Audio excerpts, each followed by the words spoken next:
Serikali ya China imekubali kushirikiana na Tanzania katika utekelezaji wa mradi wa ujenzi wa reli ya kati yenye urefu wa kilomita 2561 kwa kiwango cha kisasa, yaani standard gauge, kwa gharama ya dola bilioni 6.8 za Kimarekani. Balozi wa China nchini Dr. Li Yunqing ametoa kauli hiyo Ikulu jijini Dar es Salaam wakati wa mazungumzo na Rais John Magufuli. Katika mazungumzo yao, Rais Magufuli amemweleza Balozi Li kuwa Tanzania imedhamiria kuanza ujenzi wa reli ya kati haraka iwezekanavyo na tayari imetenga fedha kiasi cha shilingi trilioni 1 katika bajeti yake ijayo kwa ajili ya kuanza awamu ya kwanza ya ujenzi huo.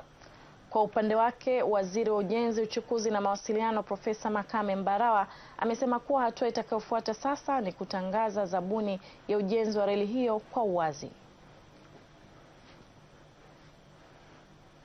Kwa vile awamu ya kwanza kabisa ambayo tutakaoanza nayo itakuwa ni Dar es Salaam, Tabora, Isaka, Mwanza, ambayo ina kilomita 1216.